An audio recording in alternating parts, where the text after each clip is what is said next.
Recently I got engaged to my amazing fiancée Amy. I was the happiest I have ever been when Amy said yes, and was nothing but excited for our wedding. We started planning the venues, the dates, and the invites. When talking about who to invite, we both agreed to invite out coworkers as we have worked in our respective jobs for years and like them all. As I checked that off the list, Amy spoke up and said everyone from my job can come except my work friend Tally. Tally is also one of my close friends, so this surprised me that Amy didn't want to invite her. She has met Tally multiple times and there didn't seem to be any issues. When I asked why, she said she just doesn't like her and finds our friendship uncomfortable, saying she thinks that Tally is the type of person to try to sway taken men and be the center of attention.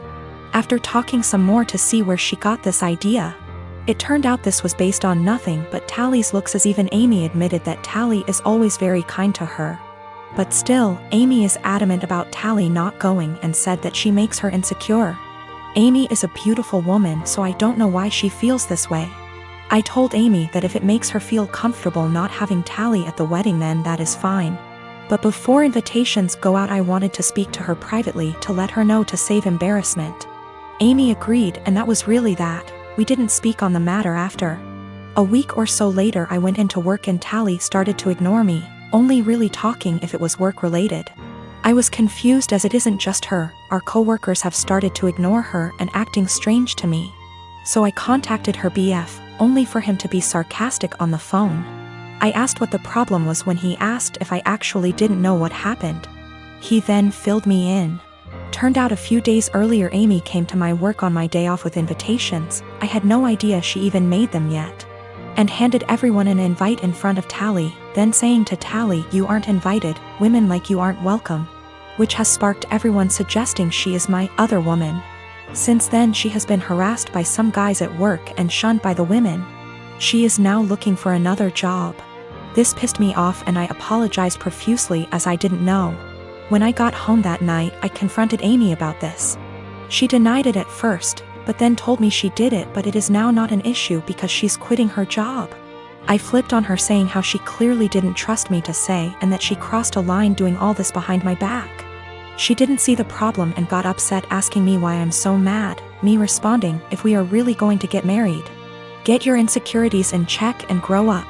I stayed at a friend's since but have had texts from Amy, her friends, and her mother saying for this and that Amy doesn't deserve this treatment. I have made many attempts to speak to Tally privately to find out what was happening prior to contacting her BF. She brushed me off by saying she either had work to do or that there was nothing to talk about. No one would really speak to me, so I contacted her BF as a last resort. Her BF says he is going to pass on to Tally what I said to him on the phone. The wedding is currently on hold, that is also why I'm staying at my friend's. Need some distance to figure stuff out. Nothing has or ever will happen with Tally, no feelings, nothing adult, absolutely nothing. Tally is happy and in love, her boyfriend is someone I also consider a close friend. I was happy with Amy prior to this. And Tally is more like a sister to me. Unfortunately, due to what Amy has done, all I can really do is damage control. Of course I am planning to explain to everyone what has happened. I do not want Tally to be going through this. She is a genuinely kind person who does not deserve any of this. My family is Indian American, but I like to think I am pretty progressive. I have a son and a daughter. My daughter has started to become a tomboy over the last 2 years, despises feminine clothing and style. While it has definitely been an adjustment in my perception, I have always tried to be as supportive as possible, and have let her pick her own clothings, only eliminating anything that was graphic or inappropriate. However, my niece was getting married in a traditional, big Indian wedding.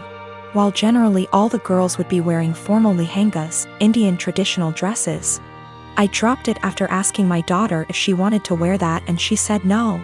Only mentioned it once because she really looks up to my niece and I did not want her to feel left out. When I asked her what she wanted to wear, she said that should wear a t-shirt and slacks.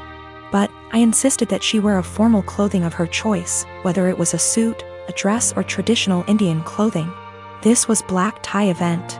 I was making my son wear a formal suit. Everyone was going to be dressed to the nines. I was going to get my son a new suit tailored for the event. And I insisted that she come with and pick a fabric and suit style as well. It could be to her desire, as long as it was appropriate. Like a very typical men's suit or feminine twist like what Zendaya wears. She got angry and said I was constricting her expression. I think she will have to wear formal clothing in other points in her life, whether for work or other formal events. She can express herself however she wants, but dressing appropriately for the occasion is a necessary skill. The wedding has been postponed for now, but I still want her to wear a formal outfit and she is still mad at me about this. But I want to stress that I don't think my daughter is really the asshole, but she is the sweetest little girl in the world. She is usually very respectful, gets excellent grades and works really hard. I am very proud of her. I do not think my daughter is trans, but I think I have made it clear that it's okay, if she or anyone else is. She also generally seems pretty happy with her body. She is actually really fashionable and doesn't really wear baggy clothing or anything, but is more into streetwear. She is the one who showed me who Zendaya is. I think she is at the stage in life where she knows everything, and I, her mom, knows nothing. She wants to rebel for something, but isn't really the type to rebel with something really bad, thank God. So she decided this is a justified area to rebel. She is also at home, and I haven't really allowed her to go out because of the current circumstances. So think she feels cooped up and now everything about me is annoying her. I have decided to take a hard stance on because my daughter really wants to go. She loves her cousin and my family, and she is a really social person who would love weddings. Telling her not to go would hurt her, I think, and would be counterproductive in the long term. This is the first wedding in our family and the first time my kids will see a traditional Indian wedding. They have never seen one before, so I think it's important that they learn and feel connected to our culture. If she decides not to go as an act of rebellion, I know my daughter, and I know she will feel really sad afterwards. Parenting is hard, and I was always a girly girl and so were all the people around me, so this uncharted territory for me. I met her 2 years ago when we worked together and quickly became very close. She helped me through the darkest times of my life. I was mid-split with an abusive ex when we met. And I helped her through some really tough and unimaginable things. There were lots of rumors at the time we were seeing each other and everyone assumed we were an item. But for the past 2 years our relationship has been purely platonic. She was my best friend, and up until a few weeks back I don't think we'd even ever hugged. Fast forward to a week ago, she came over for dinner and wine. This is very common and normal. We had more than usual and she was over the limit so couldn't drive, so she stayed the night. We slept in the same bed but apart and no physical contact again. It was completely normal and just as expected. We somehow didn't get up and ended up staying in bed until 10 p.m. the next day just talking. Sometime during that evening she got upset about something going on in her life. I rubbed her back while telling her everything will be okay, and then we just cuddled. Probably the first bit of real physical contact between us, but nothing was sexual. Didn't feel weird and she went home and it was all okay. This last weekend we had a hiking holiday planned, where we'd be sleeping in her van. She has a converted Transit. It's one bed but we thought we'd be fine. First night it was freezing, ending up cuddling and spooning but again didn't feel sexual. Second night is where it all went a bit wrong. We drank a bit too much and the spoon ended up getting carried away. It seems to be a joint thing, and before I knew it we were kissing and touching each other everywhere. It was a bit of a frenzy of this for about 15 minutes until we both stopped and realized what we just did. After this we spoke a little and asked if either of us regretted it. We both said we didn't, but it was odd. She got upset and I told her it was okay, it didn't change anything and we could just draw a line under it. We woke up the next morning and it happened again. We didn't talk too much but then went for a walk, and then just before we headed home we ended up all over each other again. We were completely naked but again stopped, cuddled and lay there.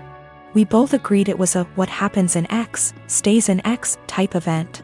It was a really long trip home, 6 hours plus. During this she would rest her head on my hand on lap ECT and it seemed very different to our usual dynamic.